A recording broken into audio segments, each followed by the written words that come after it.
तो ये मात्र 5,000 रुपये आने वाले 30 साल में 20% की कंपाउंडिंग से बढ़ते हैं 11.7 करोड़ रुपीस। बहुत सारे स्मॉल कैप ऐसे हैं जिन्होंने पिछले 5 सालों में 40% तक की भी रिटर्न दी है। कि small investments can reap a big return. Mutual fund में एक सबसे बड़ा एडवांटेज ये है, आपने शुरू 5,000 से किया, आपके पास अगले महीने 4,000 है, आप 4,000 डाल दो। आपको जब मन हो एक चालू कर दो, जब मन हो एक कम कर दो, जब मन हो एक चालू कर दो, जब मन हो एक कम कर दो। गोल्ड के लिए हमेशा एक फैसिनेशन है दुनिया में। जो महिलाएं नौकरी करती हैं वो भी अगर छोटे मोटे पैसे बचा लेती हैं, कभी टॉप्स ले आएंगी, कभी अंगूठी ले आएंगी, 50 पैसे, 1 रुपये, 2 रुपये, 6 रुपये वाले लाखों स्टॉक ले लें और ये कल को 6 रुपये से 600 हो गया तो हम तो अरबपति बन जाएंगे। ऐसा नहीं होता, ये सिर्फ सपनों में होता है और सपने में दिखाता नहीं लोगों। सच में राकेश झुनझुनवाला बनना पॉसिबल है? कि वो पिछले 20 साल या 25 साल से तनिष्क को होल्ड करके चल रहे हैं। जी, बिल्कुल। उन्होंने वो स्टॉक मान लो 10 या 20 रुपये या 50 रुपये पे लिया था, आज 2,500 3,000 हो गया, उसके बाद स्प्लिट हो गया, फिर वो वहाँ पहुँच गया, वो होल्ड करके बैठे हैं। आप में इतना जज्बा? वो लोग ये कहते हैं कि भाई मैं तो खुद बहुत बढ़िया स्टॉक मार्केट करता हूँ। मैं उनसे ये कहता हूँ पिछले 20 साल में 14% कंसिस्टेंटली कमा पाए हो क्या? आपका बहुत बहुत स्वागत है। कई दिनों से कोशिश चल रही थी कि आपके साथ जुड़े और एक पॉडकास्ट करें ताकि लोगों तक पर्सनल फाइनेंस, स्टॉक मार्केट से जुड़ी पूरी डिटेल में जानकारी जा पाए और वो भी इजी वे से। लेकिन दीपक जी, मैं शुरुआत ना महिलाओं से करना चाहूँगी, क्योंकि हम देखते हैं कि पुरुष जो है वो बाहर कामकाज कर रहा है और कहा जाता है कि एक पुरुष की सफलता के पीछे ना सबसे बड़ा अगर कोई किसी का हिस्सा है तो वो महिलाओं का होता है। लेकिन महिलाओं को फिर भी अगर इन्वेस्टमेंट के मामले में देखा जाए तो कहीं ना कहीं आज भी महिलाएं दुय्यम स्थान पर हैं। अगर उनको इंडिपेंडेंट बनना है, ऐसी महिलाएं जो घर पर हैं, जो बाहर काम कर रही हैं वहाँ तो ठीक है, लेकिन जो घर पर हैं अगर उन्हें इंडिपेंडेंट बनना है तो वो क्या करें? पहले तो भावना जी बहुत बहुत धन्यवाद कि आपने मुझे इनवाइट किया। हाँ। और मैं इसमें बहुत बड़ा इसका सपोर्टर हूँ कि महिलाओं का सशक्तिकरण होना चाहिए।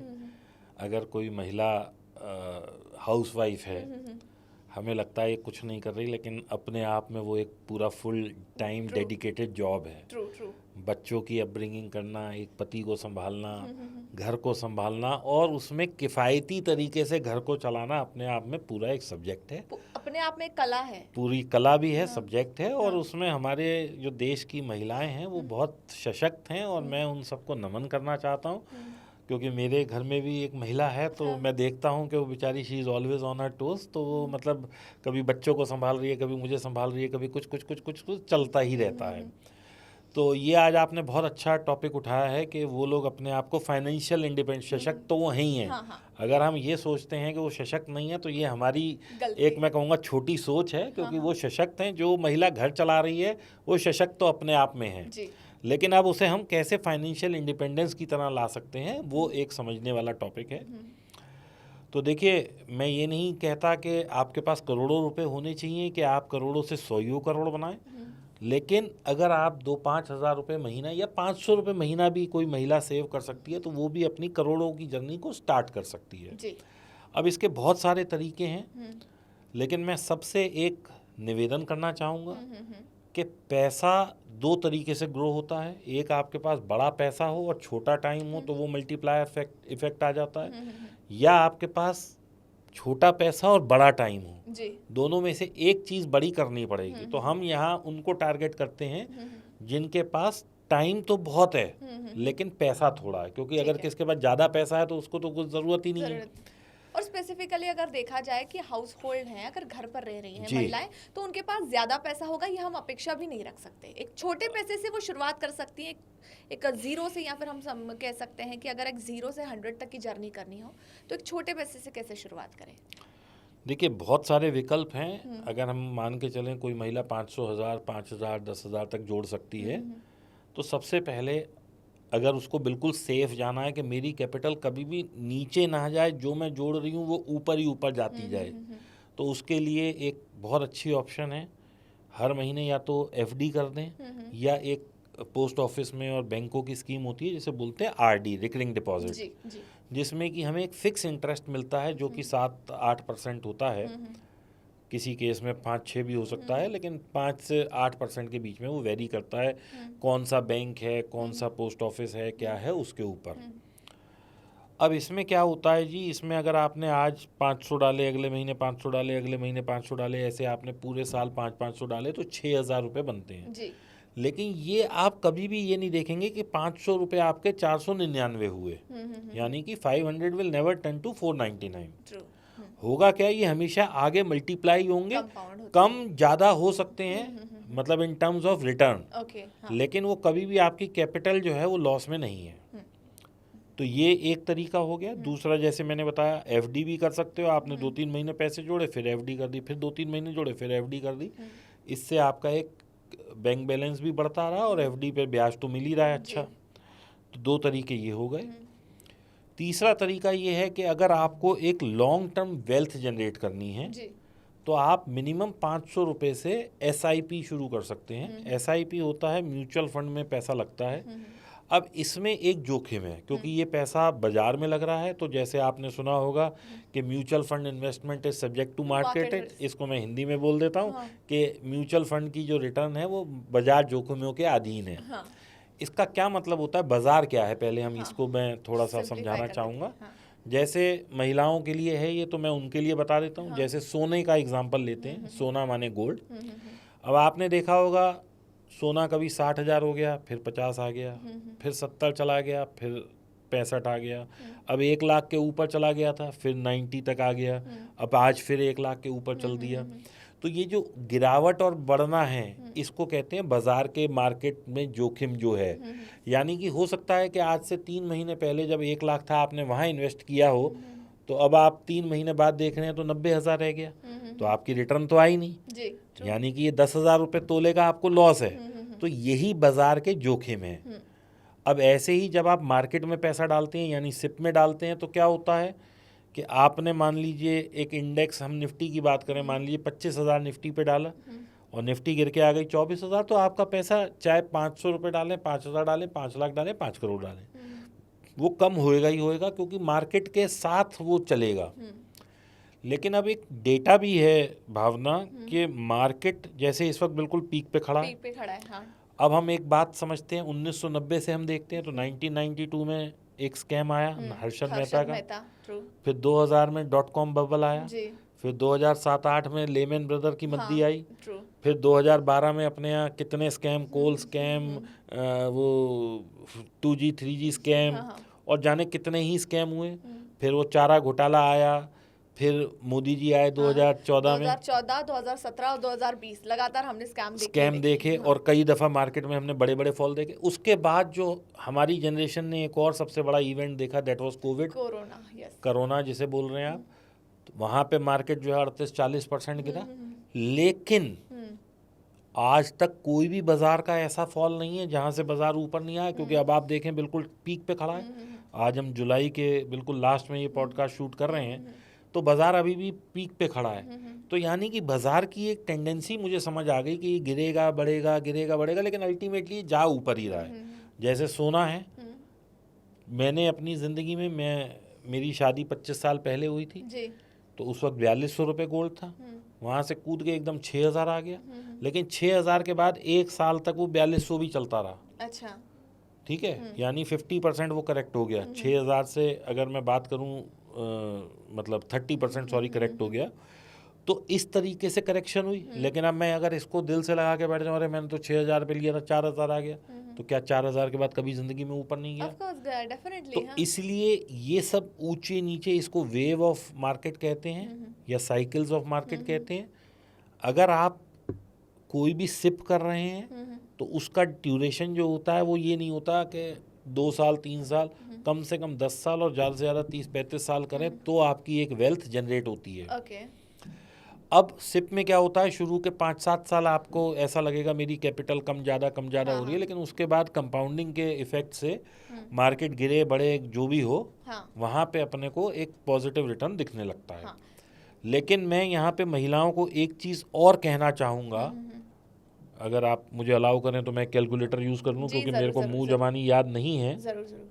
अब मान लीजिए कोई गृहिणी है वो 10,000 रुपये जोड़ती है और पिछले अगर मैं 20-30 साल का देखूं तो 15% का CAGR का रिटर्न आया है। जी हाँ। तो मैं 30 साल का बताता हूं और मैं फिर इसे धीरे धीरे कम करूंगा, या मैं 20 साल से शुरू करता हूं। अगर आप हर महीने 10,000 जोड़, मैं 1,000 से शुरू करता हूं क्योंकि मैं I want to target to women, तो जो छोटे छोटे जोड़ना चाहती हैं, तो अगर आप 1,000 रुपये जोड़ेंगी 20 साल तक, तो आपने 2,40,000 रुपये जोड़े 20 साल तक और आपको मिलेंगे 15,16,000 रुपये। एक मिनट, हमने 20 साल तक जोड़े केवल 1,000 रुपये महीना, हाँ ओके, और 20 साल बाद मुझे जो मिलेगा वो 15,16,000 मिलेगा। और हमारा जो इन्वेस्टमेंट अमाउंट है वो कितना है? 2,40,000, क्योंकि मतलब- 10,000 रुपये महीने का है तो 1,000 रुपये महीना है तो मात्र 12,000 रुपये मेरा हाँ। एक साल में जुड़ा, तो 20 साल में 2,40,000 जुड़े हाँ। और मेरे को 15% की रिटर्न से 15,16,000 रुपये मिलेंगे। मतलब आप देखें कि कितना बड़ा रिटर्न यहाँ पे देखने के लिए मिल रहा है सिर्फ 1,000 रुपए इन्वेस्टमेंट करके। जी हाँ अभी एक मिरेकल होने वाला है, अभी आप और सुनते रहिए। जी। यदि मैं इस टाइम को बढ़ा के 20 की जगह कर देता हूँ 25 साल, ओके, मैंने इस टाइम फ्रेम को बढ़ा के कर दिया 25 साल, हाँ। तो जो मुझे पहले कितने मिल रहे थे, पहले 15,16,000, 16,000। केवल 5 साल में मेरी ये रकम बढ़ के हो जाएगी 32 लाख रुपए। क्या बात है। और यदि मैंने इसे कर दिया 30 साल, हाँ, तो मेरी ये रकम हो जाएगी, मैं जोड़ कितने रहा हूँ, 1,000 रुपये, हाँ। और ये मुझे मिलेंगे 70 लाख रुपए। ओह माय गॉड, तो आप and this is only 1,000 rupees that I am saving, यानी कि मात्र मैं 1,000 रुपये जोड़ रहा हूँ। हाँ। और कहीं मैं इसको कर दूँ 5,000 रुपये, तो मेरे बन जाएंगे, आप कुछ बताना चाहेंगे कितने बन जाएंगे? 3.5 करोड़ रुपए। बाप रे, this is a power of compounding. This is power of compounding. Okay, यानी कि आज आपने जोड़ना शुरू किया, जब तक आपका बच्चा बड़ा होगा, वो किसी काम करने लायक होगा, उसकी शादी होगी, कुछ भी होगा, 30 साल एक मतलब पूरी एक जनरेशन ही हो गई, 5,000 रुपये महीना जोड़ के मैं 3.5 करोड़ रुपए तक कमा सकता हूँ या सकती हूँ। लेकिन ये गारंटेड नहीं होता, लेकिन इतना पिछले कई सालों में रिटर्न आया है, तो हम ये मान लेते हैं कि ये आएगा। अब मैं आपको एक फिगर और देना चाहता हूँ, यदि यही हमने किसी स्मॉल कैप फंड में पैसा लगाया होता, जिसने कि पिछले 20 साल या 30 साल में 20% से भी ज़्यादा का रिटर्न दिया है, अगर मैं इसको 20% से कंपाउंड करता हूँ, तो ये मात्र 5,000 रुपये आने वाले 30 साल में 20% की कंपाउंडिंग से बढ़ते हैं 11.7 करोड़ रुपीस, मात्र 5,000 रुपये। और कहीं ये जो रिटर्न हम थोड़ी सी इम्प्रैक्टिकल है लेकिन आ सकती है, कोई बड़ी बात नहीं है, 25%, क्योंकि बहुत सारे स्मॉल कैप ऐसे हैं जिन्होंने पिछले 5 सालों में 40% तक की भी रिटर्न दी है। Very true, very true. हाँ। और मैं सिर्फ 25 पे कैलकुलेट करके बता रहा हूँ क्योंकि मैं 30 साल का टाइम फ्रेम ले रहा हूँ, तो ये बन जाते हैं जी 41 करोड़ रुपए। मतलब अगर हम सिस्टमेटिक वे से इन्वेस्टमेंट करें, एक पेशेंस रख के, और भाई हमें करनी है डिसिप्लिन के साथ जी, तो सिर्फ 5,000 के SIP 25% रिटर्न के साथ करीब बन जाती है 41 करोड़। 25% मैं फिर कहूँगा एक इम्प्रैक्टिकल रिटर्न है, लेकिन ऐसा नहीं है नहीं मिली, मिली है। और मैं किसी भी मतलब मैं ना म्यूचुअल फंड बेचता हूँ, ना मैं प्रमोट करता हूँ, ना मेरे को कोई मतलब है, लेकिन मैं सिर्फ आप लोगों को एजुकेट करने के लिए बता रहा हूँ कि small investments can reap a big return. एक बूंद बूंद से सागर बस बनता है। तो ये साबित है। और आज की तारीख में यकीन मानिए कि सिप भगवान का दिया हुआ एक हम लोगों को आशीर्वाद है कि हम सिप करें। और अभी इंडिया की ग्रोथ स्टोरी बहुत ह्यूज है, मतलब आप समझ लीजिए इंडिया बहुत ग्रो करने वाला है, क्योंकि अभी तो अपनी डेवलपमेंट शुरू हुई है पिछले 10-12 साल से। 1991 में अगर हम देखें तो हर्षद मेहता ने एक बात कही थी, इंडिया का समय आ गया है। इंडिया में पैसा लगाओ। बिल्कुल, तो ये वो समय है, हम ये बिल्कुल जी, आने वाले 20-30 साल आप बिल्कुल टेंशन ना लें। और मैं एक चीज़ बता दूं, भगवान से क्या प्रार्थना करनी है। आज आपने सिर्फ शुरू करी, मान लीजिए 1,000 रुपए की करी, भगवान से ये प्रार्थना करें कि भैया आज मार्केट गिर जाए, मैंने सिर्फ शुरू करी है। जी आप ये ना सोचें कि मेरे 1,000 रुपये या 5,000 रुपये 4,400 रह गए, 4,300। आप तो अगला जो सिप करेंगे उसमें यूनिट ज़्यादा मिलेंगे, और अगली करेंगे यूनिट ज़्यादा, और अगली करेंगे यूनिट ज़्यादा। जितना ज़्यादा यूनिट आप इकट्ठे करेंगे, क्योंकि जब ये भागेगा तो ये रॉकेट की स्पीड से भागने जी वाला है। बिल्कुल। तो दीपक जी, ये तो बात हो गई म्यूचुअल फंड की। अब सवाल ये उठता है कि मार्केट में सबसे पहले आज म्यूचुअल फंड कितने हैं? म्यूचुअल फंड की मैं समझ रहा हूँ 2,200-2,500 से ज़्यादा स्कीमें ठीक है, हैं। तो 2200-2500 से ज्यादा अगर स्कीम है म्यूचुअल फंड की, तो कौन सा म्यूचुअल फंड सही है, ये कैसे समझें? देखिए, इसके लिए ना हमारे को एक तो भगवान ने ये दी है, हाँ, सिप की नियामत, ऑप्शन, आशीर्वाद। हाँ, एक और भगवान ने हमें एक वो दिया है जिसको बोलते हैं गूगल देवता। ओके ओके, आप टॉप 10 म्यूचुअल फंड्स लिखें, टॉप 20 लिखें, टॉप 50 लिखें, लिस्ट आ जाएगी। और मैं लोगों से ये कहता हूँ कि दोस्तों, मुझसे पूछने की बजाय या किसी से भी पूछने की बजाय, मैं भी झूठ बोल सकता हूँ, कोई भी झूठ बोल सकता है, तथ्यों पे यदि बात करनी है तो ट्रस्ट ऑन गूगल। वो एक ऐसा व्यक्ति है जो कभी झूठ नहीं बोलेगा, आपको हमेशा बिल्कुल to the point accurate information देगा। हो सकता है मैं कभी झूठ बोल दूं, हो सकती है, कोई बड़ी बात नहीं है। हो सकता है जो म्यूचुअल फंड जिसके थ्रू आप करने वाले हैं वो आपको ओवर मिस सेल कर दे, लेकिन आपको ट्रस्ट करना ही नहीं है किसी पे। आप तो डेटा पे ट्रस्ट करो, और डेटा कभी झूठ नहीं बोलता, तो आप गूगल पे ट्रस्ट करिए। So whatever are your queries, ask Google. Okay. अब ना SIP में ना एक और चीज़ होती है कि अगर आपको आपकी इन्वेस्टमेंट 10x या 20x करनी हो, विच इज़ स्टेप अप। आप थोड़ा सा स्टेप अप के बारे में एक्सप्लेन करें। देखिए भावना जी, ये स्टेप अप स्टेप डाउन पे मैं ज़्यादा यकीन नहीं करता। अच्छा। उसकी वजह क्या है कि मैं 1,000 रुपये से शुरू करा ना, मैं इसे 30 साल तक अगर इतना ही कर पाऊँ तो मेरे लिए बहुत अच्छा है। क्योंकि हर वक्त आदमी की स्थिति एक सी नहीं रहती, और 30 साल एक बहुत बड़ा साइकिल है। हाँ, हाँ। कभी आदमी का अच्छा समय आएगा, कभी बुरा आएगा। मैं कहता हूँ भाई 1,000 की 1,000 ही कर लो तो ज़्यादा अच्छा है, क्योंकि वो स्टेप अप और ये और वो सब कैलकुलेशन है। अगर आपको लग रहा है कि आपके पास पहले 1,000 रुपये बच रहे थे या 5,000 बच रहे थे और अब 7 हैं, तो 2,000 की एडिशनल सिप कर दो। जब तक चला सकते हो उसे चला लो। जब नहीं लगे कि भैया अब ये बर्डन पड़ रहा है, बच्चे बड़े हो गए, खर्चे बढ़ गए, तो उसे उतने की कम कर दो। जी म्यूचुअल फंड में एक सबसे बड़ा एडवांटेज ये है, आपने शुरू 5,000 से किया, आपके पास अगले महीने 4,000 है, आप 4,000 डाल दीजिए। जी। आप 1,000 की 5 सिप शुरू करिए ना, जी तो आपको जब मनो एक चालू कर दो, जब मनो एक कम कर दो, जब मनो एक चालू कर दो, जब मनो कम कर दो। जी बस सिंपल सी कैलकुलेशन है। बिल्कुल। अब ना महिलाओं को सबसे ज्यादा प्यारा अगर कुछ होता है, विच इज गोल्ड। गोल्ड, हाँ, एंड सिल्वर। ठीक है, तो हम गोल्ड एंड सिल्वर दोनों पर बात करेंगे, आप बताएं।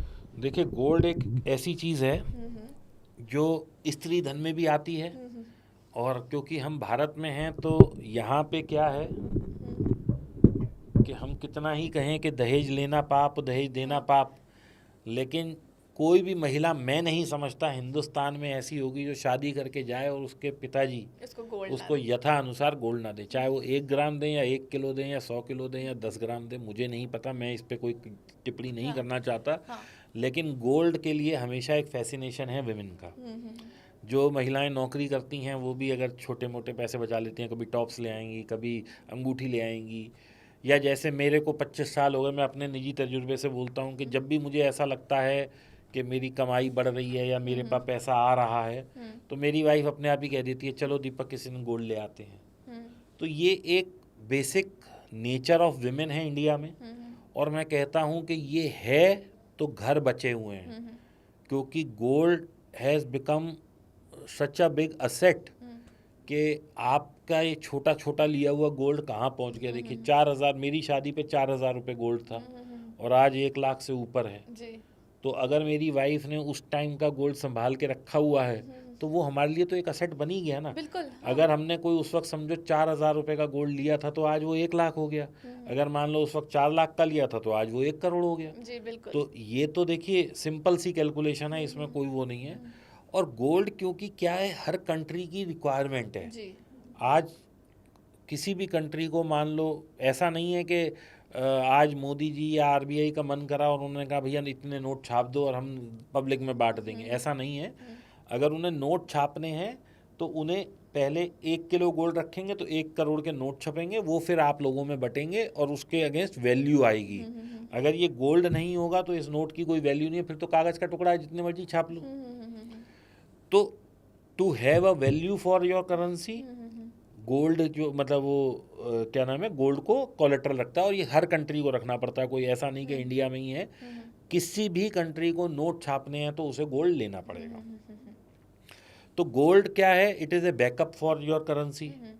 तो ये तो सब कंट्री बाय करती ही रहेंगी, तो इसलिए इसकी वैल्यू कभी कम नहीं होने वाली। हाँ, फिर मैंने कहा बाजार के जोखिमों के अधीन, यानी कम ज़्यादा वैल्यू होगी, लेकिन ज़ीरो तो कभी नहीं होने वाला गोल्ड। और वैसे भी एक स्केयर सिटी वाला मेटल है। स्केयर सिटी वाले मेटल वो होते हैं जिनकी की दुनिया में जो वो है क्या नाम है, उपज, वो लिमिटेड है जी। ऐसा नहीं है कि गोल्ड जो है कई लाखों टन है अपने यहाँ, नहीं, गिना चुना गोल्ड है। और जैसे जैसे ये निकलता जा रहा है वैसे वैसे ज़मीन में कम होता जा रहा है। अब कम हो रहा है तभी इसकी वैल्यू रिकवरी ज़्यादा हो रही है।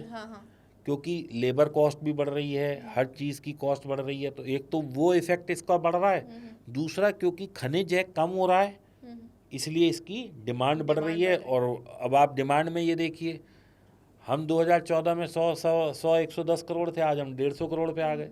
तो ये 40 करोड़ लोग बड़े हैं, ये शादी भी करेंगे, इनके बच्चे भी होंगे, ये तो गोल्ड की डिमांड तो कंटिन्यूस बढ़ी रही है ना। हाँ। तो इसलिए गोल्ड तो सदा के लिए है, and it will keep on shining. मैं इस पे पूरा यकीन करता हूँ। हाँ। अब गोल्ड में क्या है कि एक गोल्ड के लिए भी सरकार ने बहुत अच्छी स्कीम निकाली है, और एक म्यूचुअल फंड में भी बहुत अच्छी स्कीम है, और स्टॉक मार्केट में भी एक बहुत अच्छी स्कीम है। तो ये तीनों आप एक एक करके एक्सप्लेन करें। अब अगर आपके पास मात्र जैसे 1 लाख रुपए किलो 1 लाख रुपए का तोला गोल्ड हो गया, तो 1 ग्राम 10,000 का है, लेकिन आप 100 रुपए का भी गोल्ड खरीद सकते हैं, आप 200 रुपए का भी खरीद सकते हैं। ETF आता है गोल्ड 20 के नाम से। और कई सारे ETF हैं, आप गूगल करिए लिस्ट ऑफ गोल्ड ETF, आपके पास पूरी लिस्ट आ जाएगी, हर एक का अलग अलग प्राइस है, आप वो कर सकते हैं। एक तरीका ये हो गया। दूसरा, आजकल बहुत सारी ऐप हैं जिसमें आप 2,000, 3,000, 5,000 का गोल्ड खरीद सकती हैं और अपनी एक सेविंग कर सकती हैं, और जैसे जैसे गोल्ड का रेट बढ़ेगा वहाँ गोल्ड बढ़ता रहेगा। तीसरा मैंने क्या बताया था आपको? एक तो आपने ETF बताया था, दूसरा ऐप के बारे में बताया था, और तीसरा ज्वेलरी है ना। हाँ। तीसरा, यदि आपके पास 10,000, 20,000, 50,000 जो भी एक लमसम में अमाउंट बचता है, आप उसका फिजिकल गोल्ड खरीद लाइए, वो एक बहुत अच्छा विकल्प है। या इसको मैं दूसरी तरीके से जो कहता हूँ, या जो मेरे से महिलाएं कुछ पूछने आती हैं, तो मैं कहता हूँ आप पहले डिजिटल गोल्ड खरीदें। आप पे 1,000 रुपये हैं, आप 1,000 का लें, 2,000 हैं, 2,000 का लें, 5,000 हैं, 5,000 का लें।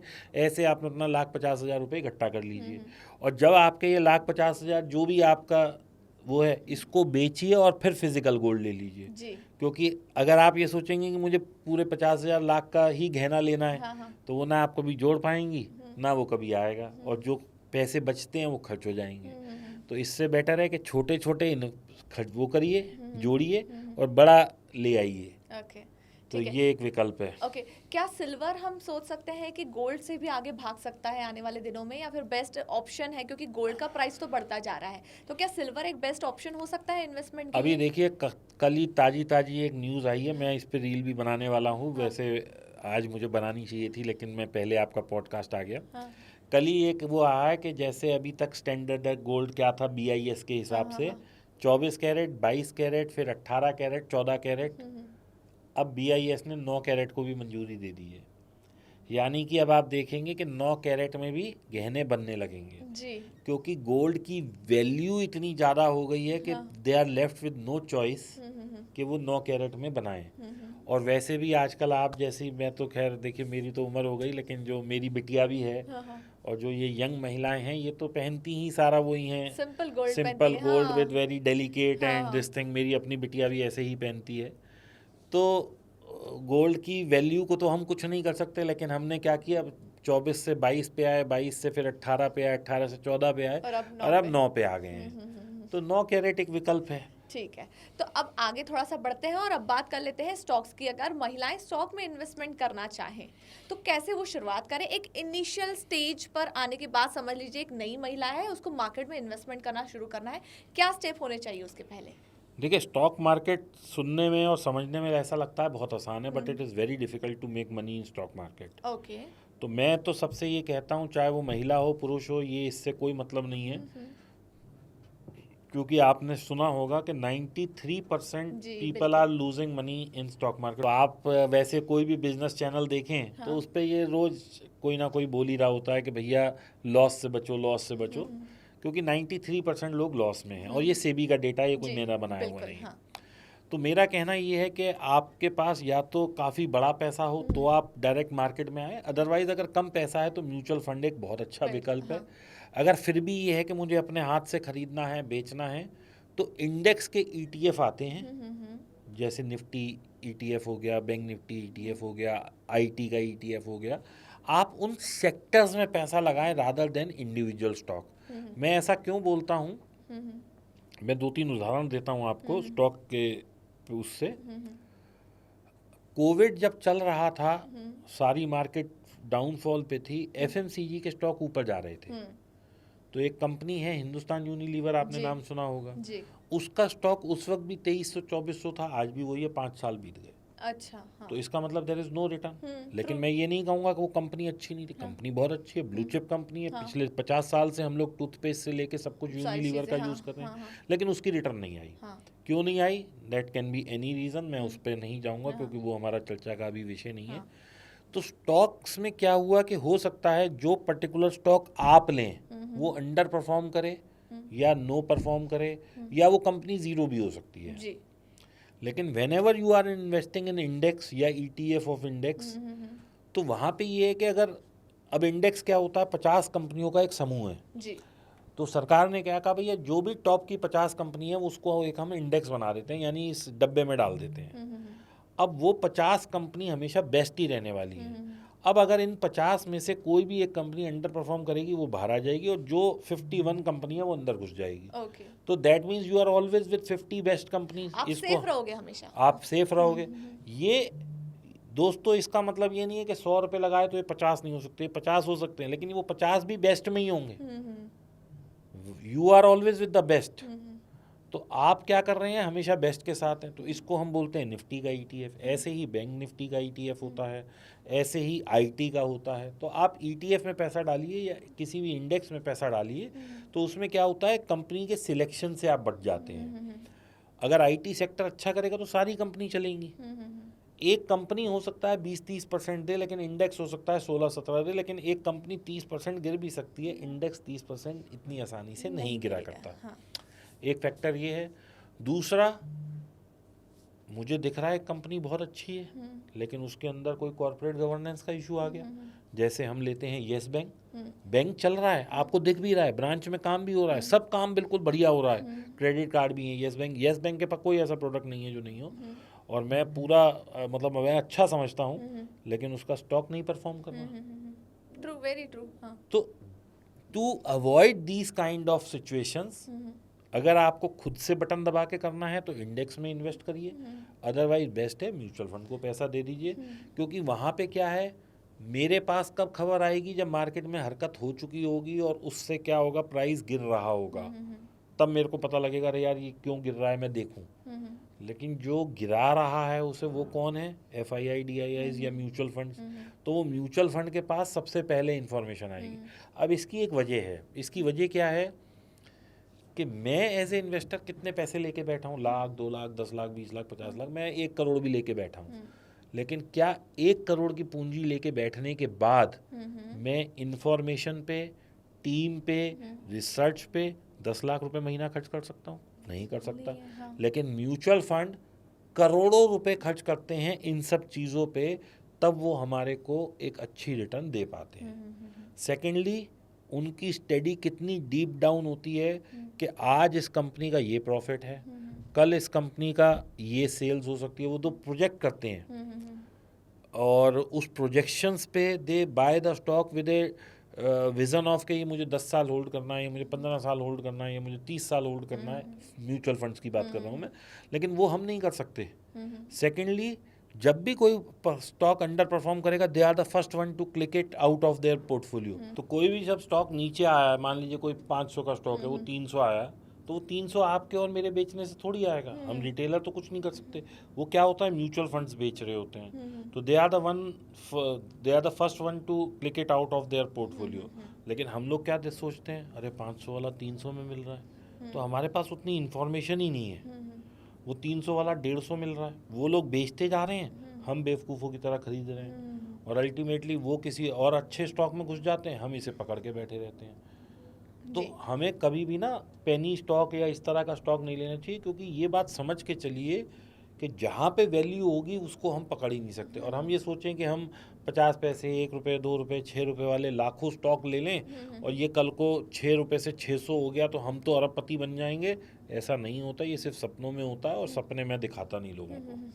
सर, मार्केट में जो भी कोई आता है ना, ये सोच के आता है कि तो अभी भाई नेक्स्ट राकेश झुनझुनवाला तो हमें ही बनना है। ये सपना लेके आने वालों को आप क्या एडवाइस दोगे, और सच में राकेश झुनझुनवाला बनना पॉसिबल है? देखिए, इम्पॉसिबल तो दुनिया में कुछ नहीं है। राकेश जी भी यहीं पैदा हुए थे, यहीं पे आए, यहीं काम किया।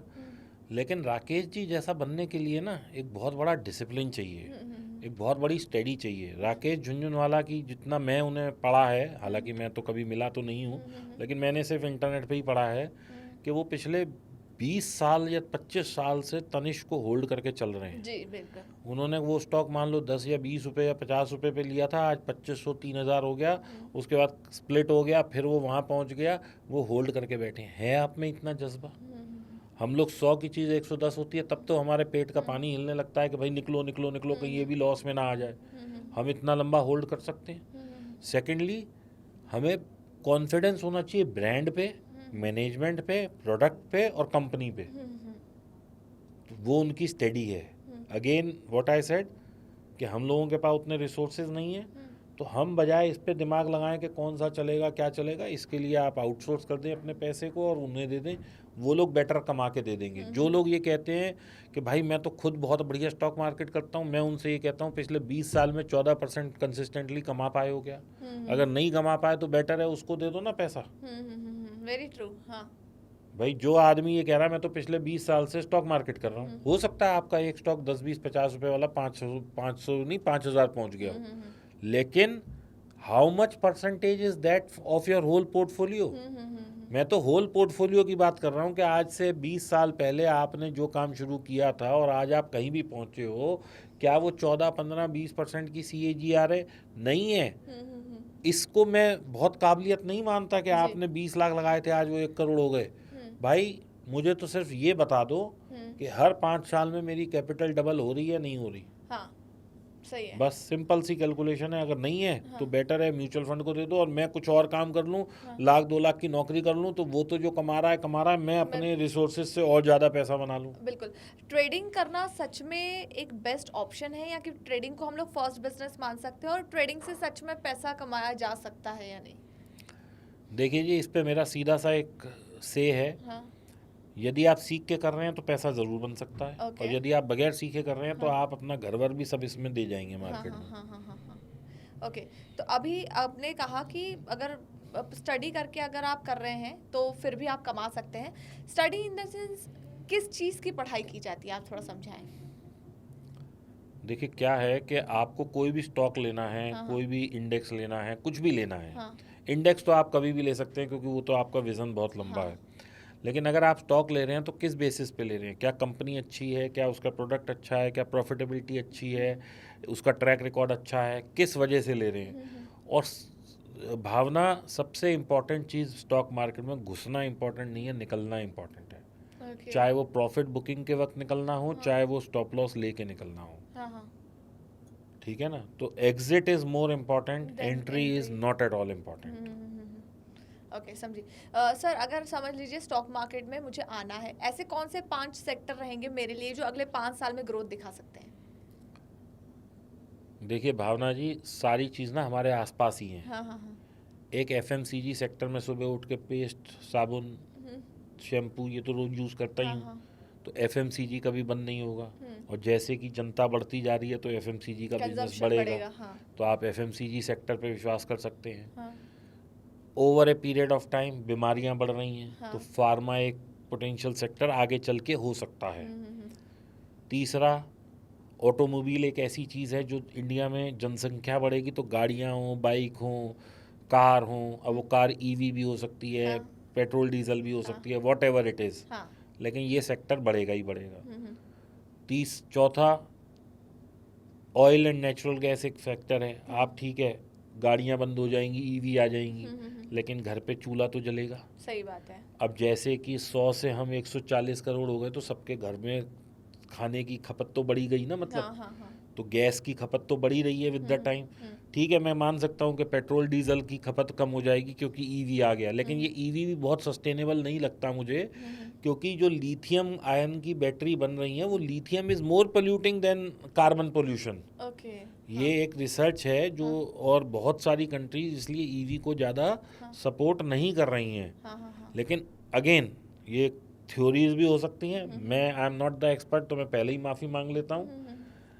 लेकिन ये बात मेरे को समझ में आती है कि जो बैटरी है उसका डिस्पोजल जो है वो कार्बन की एमिशन से ज़्यादा डिफिकल्ट काम है। ओके। ये कोई कॉमन मैन भी समझेगा। लेड हो, आप लेड को ऐसे नाली में नहीं बहा सकते, कंटेमिनेशन हो जाता है। लिथियम आयन हो, वो हाईली पॉइजनस है, उसको वो आप नहीं कर सकते। जबकि पेट्रोल हम सालों से जलाते आ रहे हैं गाड़ियों में, ठीक है, पॉल्यूशन नॉर्म्स हार्डन होते जा रहे हैं, स्ट्रिंजेंट होते जा रहे हैं, लेकिन तेल से गाड़ियां तो चल ही रही हैं ना, और दुनिया में सब जगह चल रही हैं। हम चलो विकसित देश नहीं है, लेकिन विकसित देशों में भी तो वही हो रहा है। तो इसका मतलब इससे बेटर विकल्प नहीं है।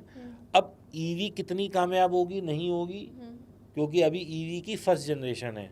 8 साल बाद जब इसकी बैटरी बदल दी जाएगी तो हमें नहीं पता वो बैटरी कितने की आएगी, 8 साल बाद कितना चलेगी वो। दूसरा, मेरे को एक ये भी डाउट है, जैसे मेरा फ़ोन मैं पहले दिन लेके आता हूँ जब खरीद के 1.5 लाख रुपए का, तो ये मेरे को 24 घंटे बैटरी लाइफ देता है, बट आफ्टर 6 मंथ ये कुल 8 घंटे चलता है, और उसके बाद इसकी बैटरी लाइफ कम होती जाती है। अच्छा। अभी हमें नहीं पता ईवी के साथ ऐसा 4 साल बाद, 5 साल बाद, 6 साल बाद, 8 साल बाद क्या होने वाला है। True, very true. हाँ। ठीक है ना, अभी तो वो 500 किलोमीटर की रेंज दे रही है, लेकिन उस वक्त हो सकता है 50 किलोमीटर दे, तो मेरे लिए तो बेकार हो गई। तो क्या मैं कितनी कॉस्ट में उस बैटरी की रिप्लेसमेंट लाऊंगा, इसलिए मुझे ईवी पे यकीन नहीं है। लेकिन हाँ, गाड़ियाँ चलती रहेंगी, क्योंकि मुझे याद है जब मैं इतना छोटा बच्चा था तो मेरे घर में 1 गाड़ी थी, आज मेरे घर में 8 गाड़ी हैं। ओके। हाँ। तो जैसे जैसे ग्लोबलाइजेशन बढ़ रहा है, महिलाओं का सशक्तिकरण बढ़ रहा है। अब जैसे मेरी डॉटर जॉब करती है, उसके पास अलग गाड़ी है, मेरी वाइफ काम करती है, उसके पास अलग है, मेरे पास अलग है, तो घर में 4 गाड़ियों की नीड हो गई। तो ये चीज़ें बढ़ती रहेंगी, तो ये एक सेक्टर ऐसा है।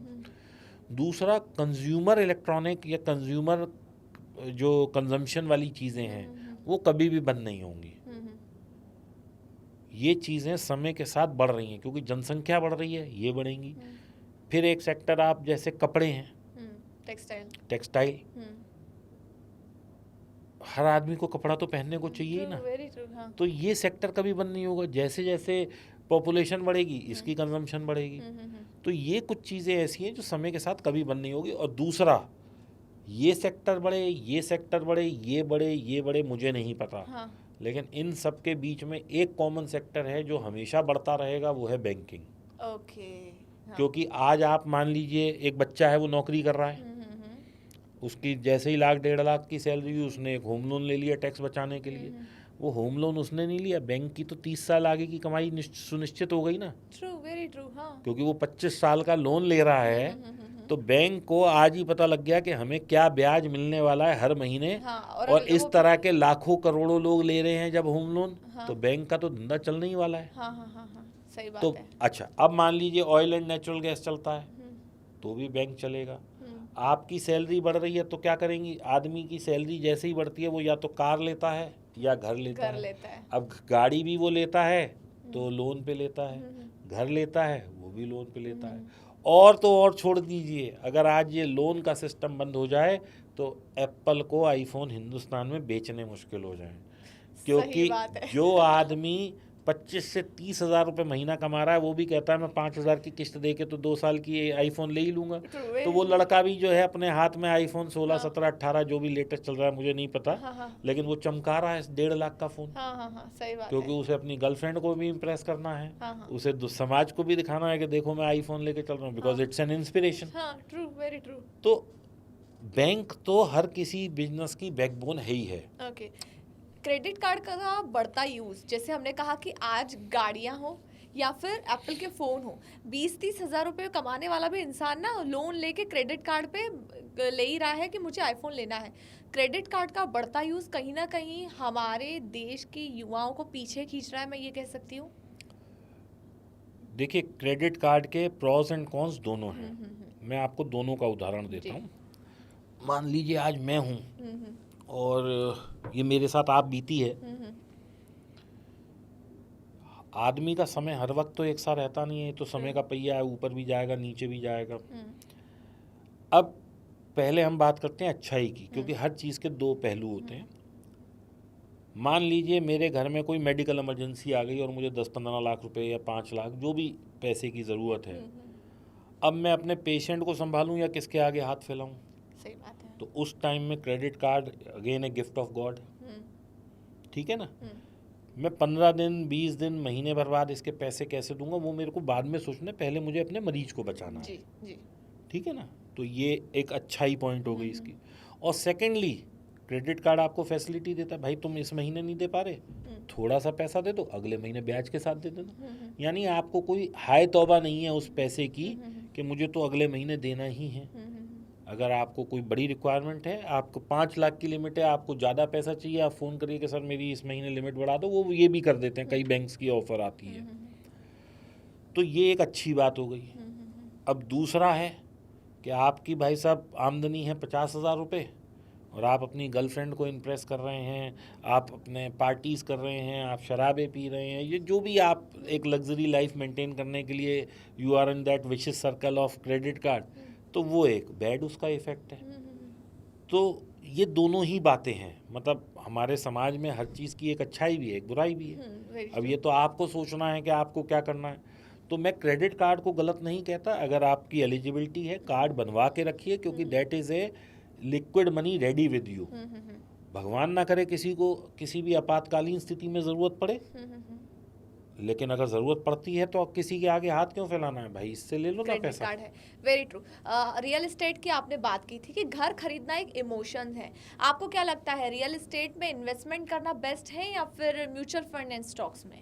देखिए जी, घर आज की तारीख में जो हिंदुस्तान का महंगाई या दुनिया में हर जगह महंगाई का स्तर वैसे बढ़ ही रहा है, लेकिन हिंदुस्तान में पिछले 5 साल में जो रियल एस्टेट की कीमतें आसमान छू रही हैं, मैं तो किसी को एडवाइस नहीं करता कि भाई आपके पास एक से ज़्यादा घर होना चाहिए। So home should be your, it is not your investment, it is your need. आपको रहने के लिए घर चाहिए। अब मैं जिस घर में रहता हूँ उसकी कीमत 20 करोड़ है या 2 करोड़ है या 1 करोड़ है, मेरे लिए तो बेकार है, क्योंकि जब मैं बेचूंगा तब उसकी कीमत है, नहीं तो मेरे लिए तो घर है ना वो। घर है जी। हाँ, मेरे लिए तो वो जगह है जहाँ मैं रह रहा हूँ बस। तो इसलिए उसकी कीमत का कोई फर्क नहीं है। हाँ। ठीक है ना। हाँ। आपके पास एक घर होना चाहिए, आपकी यथानुसार होना चाहिए। यथानुसार का मतलब है कि अगर आपकी 1 लाख रुपए सैलरी है तो आपके पास उस हिसाब से घर होना चाहिए, आपके 10 लाख सैलरी है उस हिसाब से। ये आप गलती ना करें कि भैया मेरा तो आगे ग्रोथ होएगी और मैं अभी बड़ा घर ले लेता हूँ क्योंकि मैं EMI दे सकता हूँ। आप लोग इस तरह की गलती करने से पहले ये भी सोच लें, भगवान ना करे किसी को गॉड फॉरबिड्स कुछ हो जाए, लोन तो आपने लिया है, भुगतना आपके परिवार को पड़ेगा, और उस वक्त ये जो आपने सब थिएटर खड़ा किया ये भी बैंक ले जाएगा, क्योंकि बैंक इज़ अ अम्ब्रेला। बहुत मज़ेदार बात है भावना जी, समझने वाली। आज जिस आदमी को पैसे की ज़रूरत है बैंक उसे नहीं देता। जिसको पैसा जिसके अकाउंट में पड़ा है बैंक उसके पीछे फ़ोन करता है, भाई लोन ले लो। जिस आदमी को वास्तविकता में जो परेशानी में है, जिसके पास पैसा नहीं है, जिसके 4 बार चेक बाउंस हो रहे हैं, जिसके ऊपर कर्जा है, बैंक कहता है no, we are not your friend. तो इसका मतलब क्या है, बैंक हमेशा पूंजीपतियों का फ्रेंड है। जिसके पास पैसा है bank is friend to them. कि तुम्हारे पास पैसा है, मैं तुम्हारे साथ चल के अपनी नेटवर्थ बढ़ा लेता हूँ। बैंक उसको कभी पैसा नहीं देता जिसका माइनस में बैलेंस होता है। तो ये एक बड़ी सच्चाई कटु सत्य है जीवन का। हाँ। और ये कटु सत्य इस पे नहीं है। आज आप लाइफ में बहुत अच्छा कर रही हैं, भगवान ना करे कभी कोई ऊंच नीच हो जिंदगी में, हाँ। या चलो हम आपको नहीं कोट करते, किसी भी एक व्यक्ति को जो लाइफ में बहुत बढ़िया जॉब वॉब चल रही है, सब बिल्कुल एकदम लेविश लाइफ जी रहा है, कल को उसकी जॉब चली जाती है या बिजनेस फेलियर होता है और वो डेट में आ जाता है, तो सबसे पहले जो सबसे नज़दीकी दोस्त होते हैं वही दूर रात चले होते जाते हैं, सच है। तो इसका मतलब क्या है, we are in the world of our owns, हम लोग बहुत सेल्फिश वर्ल्ड में जी रहे हैं। तो ये जो दुनिया है ये मतलब कोई आपकी मदद करने के लिए नहीं है, सब मजाक बनाने के लिए है। तो इसलिए आपकी मदद आपको खुद करनी है। तो सेविंग और खर्चा, इसका संतुलन जिस दिन बिगड़ा, that will be a tall on your health. और कहीं भगवान ना करे, भगवान ने याद कर लिया तो भाई समस्या और बड़ी हो जाएगी। अच्छा, अब अगर किसी ने लोन लिया हुआ है, उनकी फैमिली है, ठीक है, कोई एक ब्रेड एंड बटर कमाने वाला इंसान है और उसी ने लोन लिया हुआ है और उसकी फैमिली है पीछे, उनकी वाइफ है, उनके बच्चे हैं, ठीक है, एंड वो घर पर है, he is the only person who is earning in that family. अगर कल उन्हें कुछ हो जाता है तो ऑब्वियसली वो लोन जो है इनको चुकाना पड़ेगा। ऐसे में सेफर ऑप्शन क्या है? देखिए, वैसे तो आजकल जब भी कोई ऐसी सिचुएशन होती है where only one person is working, हाँ। तो बैंक कहता है भाई साहब लोन लेना है तो साथ में ये मैंडेटरी इंश्योरेंस लेनी पड़ेगी। ओके, टर्म इंश्योरेंस हम कह सकते हैं। वो टर्म नहीं होती, वो that is only for the loan, अच्छा, okay, for that loan. For that loan. हाँ। तो उसमें क्या होता है, पहले महीने मान लो आपका 1 करोड़ का लोन है, तो वो 1 करोड़ कवर होगा। अगले साल 90 लाख का लोन रह गया तो 90 लाख ही कवर होगा। तो उस हिसाब से कंपनीज के साथ टाई अप होता है लोन कंपनी का, और जो कंपनी इंश्योरेंस करती है जी। लेकिन हाँ। एक बहुत इम्पॉर्टेंट सेक्टर है जिसको इंश्योरेंस बोलते हैं, जिस पे लोग काम नहीं करते। तो मैं आप लोगों के आपके माध्यम से ये भी कहना चाहूँगा कि हर घर में एक मेडिक्लेम होना चाहिए जी। क्योंकि देखिए बीमारियां बता के नहीं आती, और अभी हमने बहुत रीसेंट पास्ट में ही देखा है, कोविड जैसी बीमारी आ जाए कोई, तो कितने पैसे हम लोगों ने सिर्फ हवा ऑक्सीजन के लिए दे दिए। मैं खुद एडमिट हुआ था, जबकि आज तक सब लोग कहते हैं कोविड का कोई इलाज नहीं है, वो इंजेक्शन तो बहुत बाद में आया। हाँ। जब मैं भर्ती हुआ तो मुझे क्या दे रहे थे, कोई दवाई तो थी ही नहीं, तो दे क्या रहे थे, हाँ। स्टेरॉइड दे रहे थे। ओह। स्टेरॉइड का इंजेक्शन कितने का है, 100 200 500 2000 5000 का, लेकिन the bill was in lakhs, because उस वक्त जो हॉस्पिटल चल रहा था वो कमाने के लिए बैठा है। तो आप ये समझ लें, चाहे वो बैंक हो, हॉस्पिटल हो, स्कूल हो, रेस्टोरेंट हो, सब कमाने के लिए बैठे हैं। आपको अपनी प्लानिंग अपने हिसाब से करनी पड़ेगी ताकि आप you don't fall prey for anyone. Okay, अगर कोई इमरजेंसी आ जाती है, अब आपने कहा कि बैंक हो या हॉस्पिटल हो, हर कोई कमाने के लिए बैठा है, इवन एजुकेशन सेक्टर में बच्चों को आगे भेजना है तो भी आपको बहुत बड़ी फीस देनी पड़ती है। एक हस्बैंड वाइफ अगर प्लानिंग करना चाहते हैं, ठीक है, वो प्लानिंग कैसी होनी चाहिए, एक 5 लाइन में आप थोड़ा बता पाएं। देखिए जी, छोटे से बड़ा पैसा बनाने का मैंने अभी आपने फॉर्मूला explain कर दिया। हाँ। तो हर आदमी के पास सिप होनी चाहिए। हाँ, first SIP. First is SIP. Second, थोड़ा सा फंड एफडी में भी जाना चाहिए। ओके। हाँ। मान लीजिए आप पूरे साल में 1 लाख की सिप कर रहे हैं तो 10 15 20 हज़ार की एफडी भी करिए, क्योंकि कई दफ़ा ऐसी परेशानी आ जाती है कि मुझे इमीडिएट पैसा चाहिए और मैं सिप क्यों तोड़ूं, क्योंकि सिप पे तो मुझे हो सकता है कि जो मैंने सिप डाली है उसमें थोड़ा लॉस भी हो। ओके। हाँ, तो मेरे पास एक captive fund in terms of जहाँ मेरी कैपिटल लॉस नहीं हो रहा हो, तो मेरे को सिप होनी चाहिए। दूसरा, जिस तरह से हमने गोल्ड का ग्राफ बढ़ते हुए देखा है, और सबसे बड़ी बात क्या, यदि आपके घर में कोई बिटिया है तो उसका एक धन और अभी से ही तैयार, क्योंकि हमारे यहाँ क्या टेंडेंसी है, माँ अपना ही गोल्ड दे देती है बच्चों को, मतलब बिटियाओं को खास तौर से। तो वो एक आप छोटी छोटी, और ज़रूरी नहीं है दोस्तों कि 1 किलो गोल्ड लेना है, भाई 1-1 ग्राम गोल्ड से भी बड़ा सागर बन सकता है। जैसे मेरे एक दोस्त हैं मनीष जी, उन्होंने एक वो कर रखा है कि वो दिवाली पे चाहे 1 ग्राम गोल्ड लें, 100 ग्राम गोल्ड लें, जो यथानुसार लेते हैं। अब उनका क्या है, पिछले 15 20 25 सालों में अच्छा गोल्ड इकट्ठा हो गया, क्योंकि वो हर साल लेते हैं। हाँ। तो this is also way of making a corpus. अब गोल्ड में भी एक चीज़ है। हाँ। अब देखिए, इसे हम कहते हैं थोड़ा सा स्मार्ट इन्वेस्टर या स्मार्ट वो जी। आपको पैसे की ज़रूरत पड़ी, अब आपके पास क्या क्या विकल्प हैं, आप बैंक से लोन ले सकते हैं, आप क्रेडिट कार्ड लोन ले सकते हैं, नहीं, आप गोल्ड लोन ले लीजिए ना। जो बैंक में लॉकर में गोल्ड पड़ा है उसको आप जाइए, आप गोल्ड लोन लेते हैं तो बैंक आपसे पूछता भी नहीं है भाई आप इस पैसे का क्या करोगे या कैसे वापस दोगे। जी जी आज मैं एक पर्सनल लोन लेने जाता हूँ तो बैंक कहता भैया पिछले 3 साल की ITR दो, सिबिल दो, ये दो वो दो, टीम टाम 56 तरीके के उसके डिमांड होती हैं। वेरी ट्रू हाँ आज एक स्टूडेंट को लोन चाहिए भाई साहब, उसे अपना कैरियर बनाया, वो तक तो बेचारा लोन ले नहीं पाता क्योंकि उसके बाद पेपर पूरे नहीं होते। लेकिन गोल्ड आपने माँ का जाके रखा, बैंक ने कहा ये लो पकड़ो पैसे, 100 रुपये का गोल्ड रखिए, 90 रुपये पैसे ले लीजिए, 90-95 जो भी बैंक के वो हैं, 90 या 85, यानी कि 85% तक या 80% तक लोन मिल जाता है। तो दैट मीन्स मेटल की वैल्यू का तो लोन मिल ही रहा है ना आपको। वेरी बस। ट्रू हाँ। दीपक जी मैं एक और सवाल आपसे पूछना चाहूंगी नेक्स्ट। अब अगर थोड़ा सा इकोनॉमी के बारे में बात करें, आपको क्या लगता है देश में नेक्स्ट $1 बिलियन इकोनॉमी जो हमारी बनेगी वो किस सेक्टर के जरिए बन सकती है? देखिए जी, हिंदुस्तान का जो व्यक्ति है हाँ, हाँ। वो बहुत सशक्त है। हाँ अभी पीछे हमने देखा IT में हम लोगों ने फोड़ दिया बहुत, दुनिया हाँ। में, आज IT में हमसे आगे कोई नहीं है। नहीं है, ट्रू वेरी ट्रू। अभी एक और सेक्टर था बैंकिंग जिसमें UPI, देखिए वर्ल्ड की बेस्ट UPI और डिजिटल पेमेंट इंडिया में हो रहे हैं। मतलब आप इससे बड़ी क्या बात समझेंगी कि आप घर से निकलें और आपको मान लो 500 या 50 या 20 रुपए की फल सब्जी लेनी है, वो जो फल सब्जी बेच रहा है वो अनपढ़ है लेकिन वो पैसा डिजिटली ले रहा है। इससे Very बढ़िया true. तो मैं कहता हूँ डिजिटल इंडिया अपने आप में इतना बड़ा इनिशिएटिव है मोदी जी का जिसका कोई तोड़ नहीं है दुनिया में। ठीक है ना।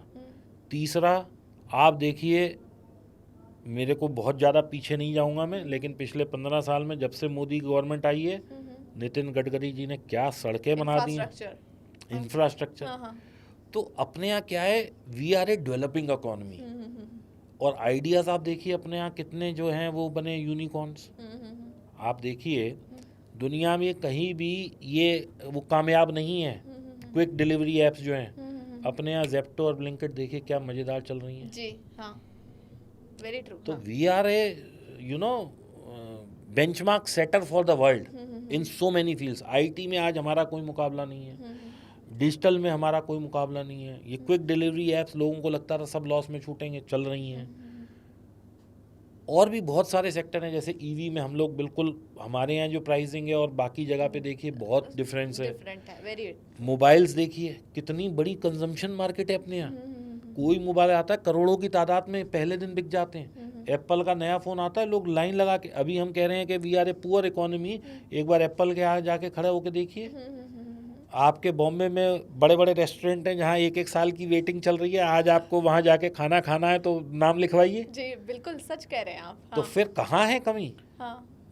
देखिए, एक जो वो है क्या नाम है, एक वो तबका हमेशा रहेगा चाहे कोई डेवलप कंट्री हो, जो मैं कहूँगा, मैं क्या वर्ड यूज़ करूँ मैं नहीं समझ पा रहा,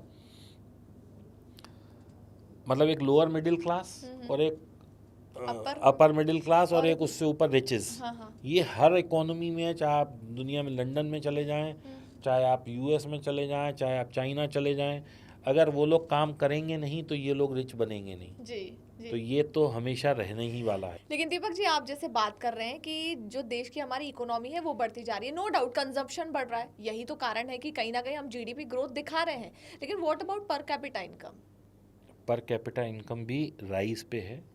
डेटा कुछ भी बोले, पहले जो आदमी 500 कमाता था आज 1000 कमा रहा है, 1000 वाला 2000 पे आ गया, 2000 वाला 5000 पे आ गया, 5000 वाला 50,000 पे आ गया।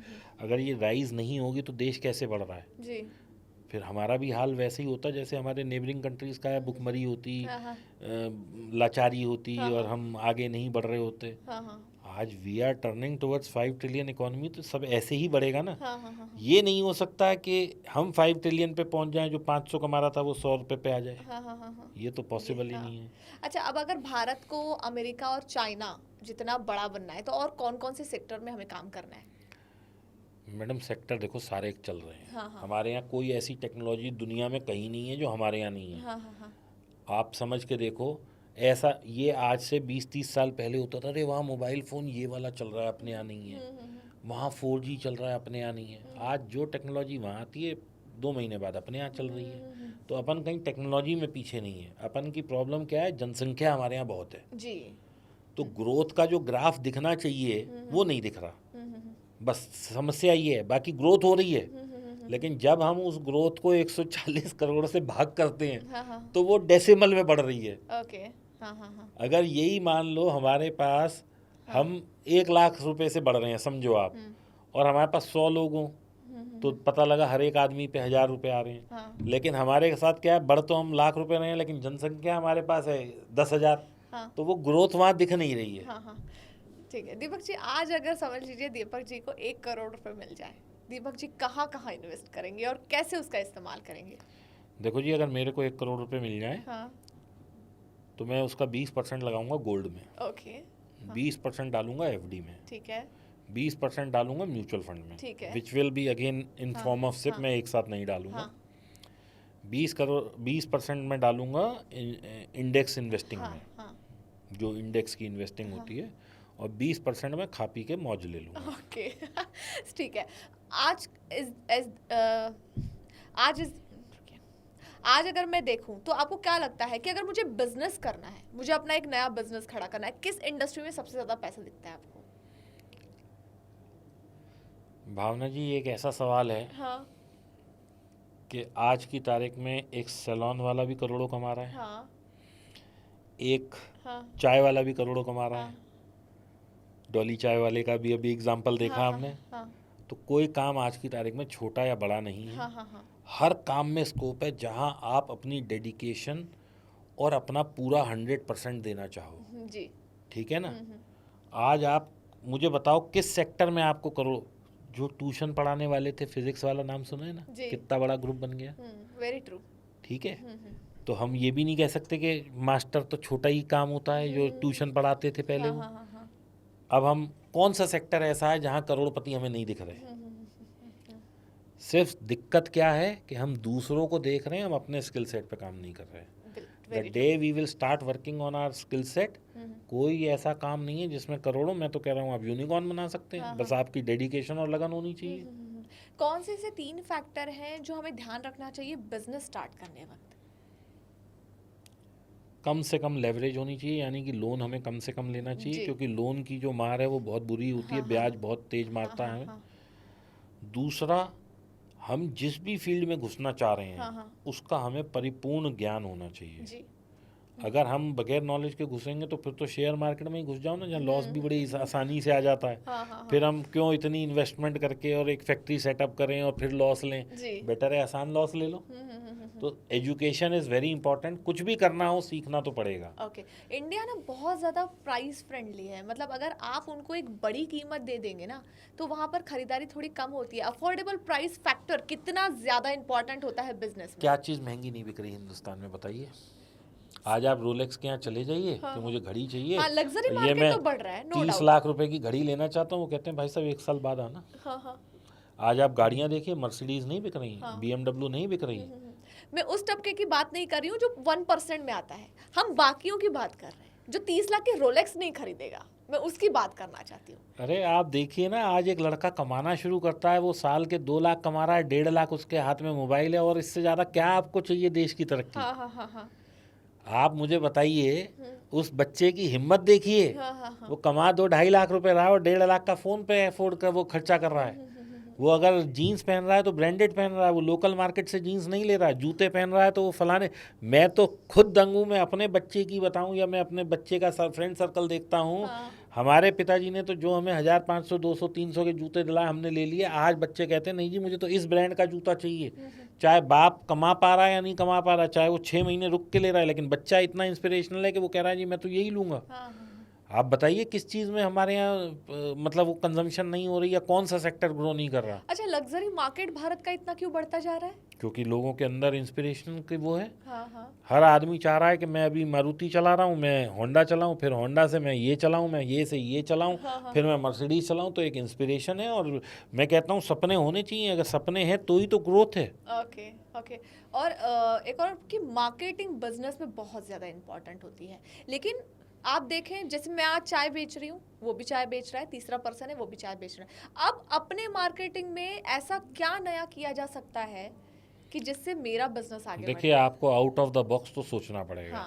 आज अगर आपने ये देखा होगा, आप कहीं भी रहती हैं, मुझे नहीं पता, शायद बॉम्बे रहती हैं, तो आपके बॉम्बे में अगर 10 दुकानें हैं, 10 किराना बेच रहे हैं, लेकिन एक ऐसा होगा जो बहुत ज़्यादा चल रहा होगा। Either he is price sensitive और he is giving a good customer service, या हो सकता है कि उसका बिहेवियर बहुत अच्छा हो।